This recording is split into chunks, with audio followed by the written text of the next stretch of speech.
Members of the diplomatic corps representing their countries in Tanzania commended the government's efforts in the country, most especially in Hanang's rescue operation following deadly mudslides caused by heavy rainfall in the Manyara region. The diplomats who met with the Minister of Foreign Affairs and East African Cooperation, January Mchamba, in Dar es Salaam, pledged support and solidarity to the government.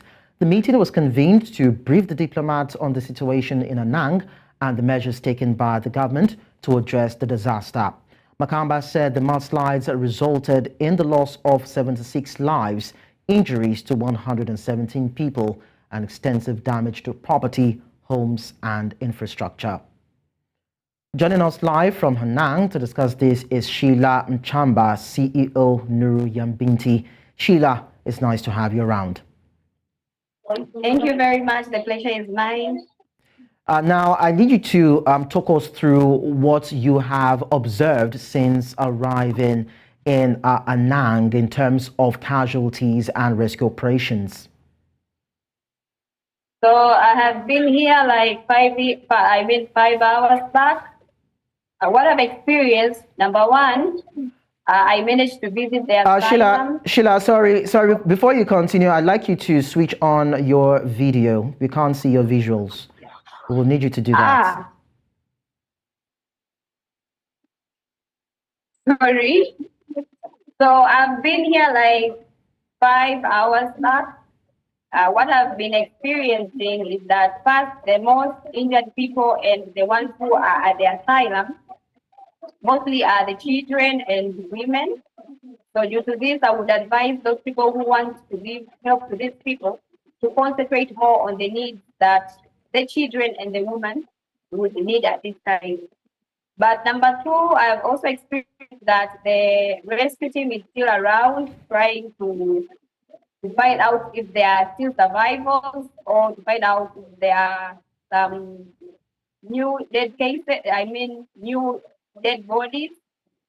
But number three, I've experienced that this has been a tragic. So many people have lost lives. So many people are injured. Husbands have lost their wives. Wives have lost their husbands. Mothers have lost their children. Children have lost their mothers. So it has been a very big tragedy to have happened in 2020. Well, it's quite sad how devastating situation is there right there in Hanang. But then the government efforts has been largely commended by stakeholders and those with vested interest in that particular area. But then I'd like to find out, are there other factors that probably might be inhibiting adequate assistance getting to the victims that may be trapped in that particular area? To my side, I don't see any inhibits because the government has allowed other people, apart from the government itself, some government organizations, some companies to come and help. And the help that has been contributed by the NGOs has been directed to the victims directly. Unlike to what happened during the Magufuli regime, whereas we had an earthquake in Bukoba, the president came and spoke public that he was not the one who brought the earthquake, and the money that was contributed by most of the Tanzanians were not given to the victims, but rather they were directed to reconstruct the infrastructures that were destroyed during the earthquake. So to my side, I don't see any inhibits because the government has tried to actually involve other people from outside to help the victims. Yeah.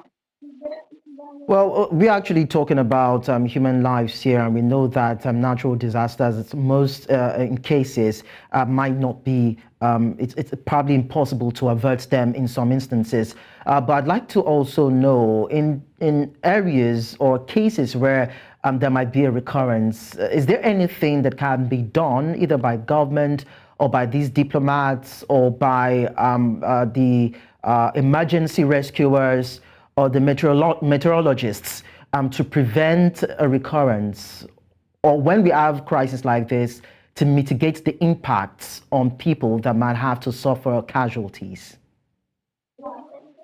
So we have been experiencing such kind of natural disasters, and in natural disasters such as floods, the most affected people are those who are along the water streams, plus those people who are in the low land areas. So if I were to advise the government or the citizens, they should avoid uh, establishing settlements in areas of lowlands and areas of where water streams are. And to the side of the government, I would advise my government to restrict their citizens not to establish settlements in such kind of areas, because we have seen even during this tragedy, the most affected areas are those people who have built settlements lowlands and or along the water streams. Okay. Sheila Mchamba, thank you so much for talking to us. Thank you too.